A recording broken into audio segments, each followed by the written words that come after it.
What's going on, guys? Welcome to Everything Always. My name's Michael Roman, aka Allfires. Now, amongst all of the hype for Deadpool 3 and Hugh Jackman's Wolverine returning in the last couple of days, you may have seen the unfortunate headline that a week before Blade is set to go to production, the director walks away. And while yes, it's true Marvel's lost directors in the past, and yes, it's also true that usually directors don't leave this close to the project, in the wake of that announcement came a ton of industry insider rumors pointing to the project as an absolute mess, and maybe even Mahershala Ali disappointed with where the project's at now. We're going to go ahead and separate fact from fiction. I'll tell you guys exactly what's confirmed and what the industry insiders are saying, not only about his replacement, but also about the state of the script and the film, and then I'm going to offer my opinion on what's going on here. It's not as bad as you think, and if you have any worry of Blade being canceled or Mahershala Ali leaving the project, that's absolutely not the case. I'm going to explain. We've actually seen this before, and while it seems like it's different, it is very common. We're breaking it all down, the delays to Blade in the MCU. But first, if you could grab the subscribe button.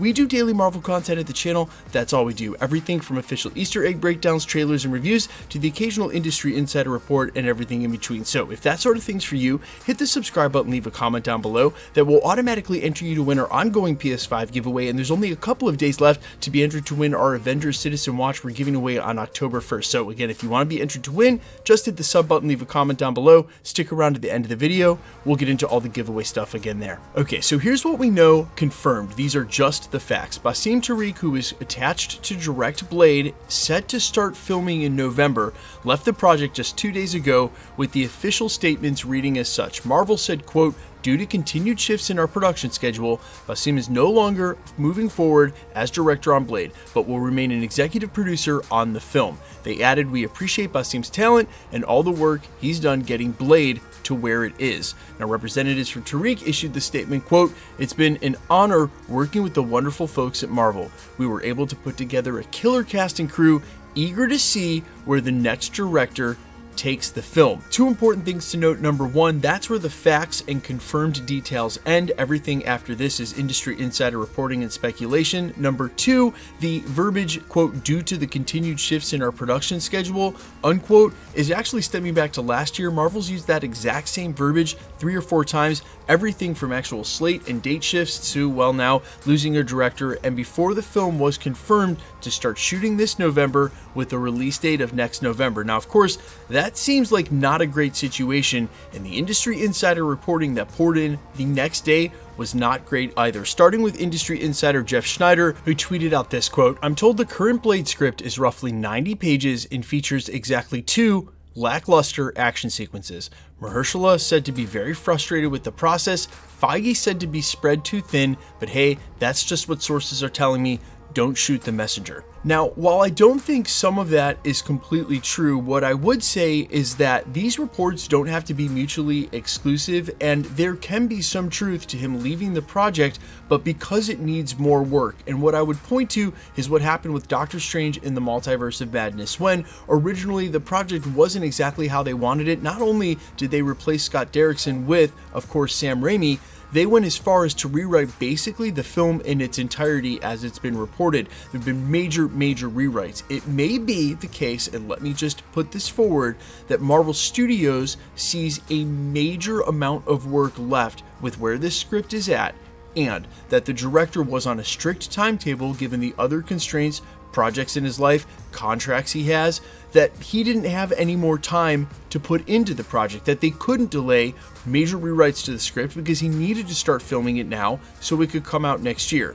That's where Marvel Studios goes to him and says, "Hey, we're not ready to shoot this." That's where the director goes, "Hey, I don't have any more time to put into this. We may need to find a different director." And what I would say is, in the past, when Marvel Studios has parted ways with their directors, and it's happened twice to my knowledge. Edgar Wright on the middle of Ant-Man and Scott Derrickson before they started with Doctor Strange in the Multiverse of Madness.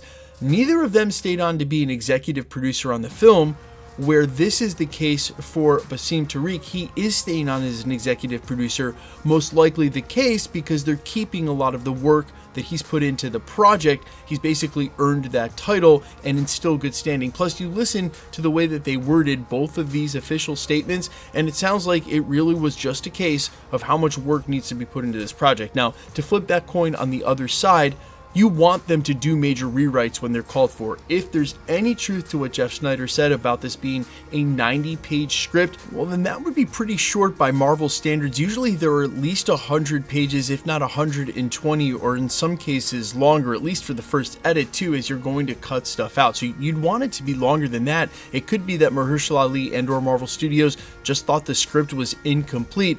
As far as the rest of this update goes about either Mahershala Ali being frustrated or Kevin Feige being spread too thin, Mahershala Ali went to Marvel and said he wanted to be Blade all the way back in late 2018, early 2019.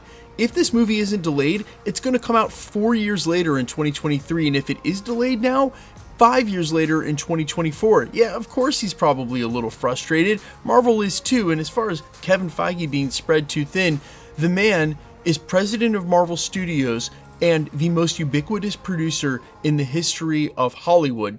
Calling someone spread too thin is basically an insult to their work-life balance and efficacy in their role.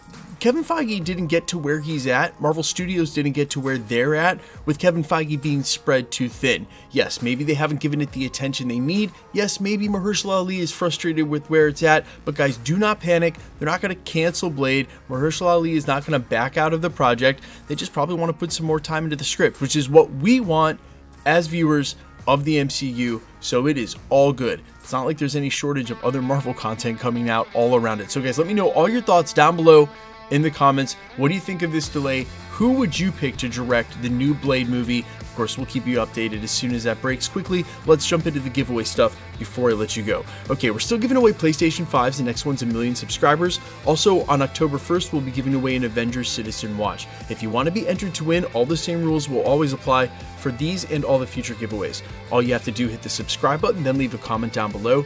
Because it's truly random, as long as you're a subscriber, the more videos you comment on, the better chance you have of winning. All winners will be announced at the end of videos the same way we're doing here, never in the comments, so please be wary of anybody claiming to be me in my comments or really anywhere on the YouTube platform. Those scammers are everywhere. Just report those comments and keep it moving. The best way to keep up with the content has always been to hit the notification bell with all notifications turned on. And as always, if you liked today's video, I'd appreciate it if you'd hit the like button. My name is Michael Roman. You can find me in a couple of places, Instagram and Twitter at IamFires. You can also find me on Spotify, YouTube, Amazon, Apple, iTunes under the name AllFires. And while I sincerely appreciate you checking my music out, thanks for checking this channel out. Stick around, we'll be posting again real soon.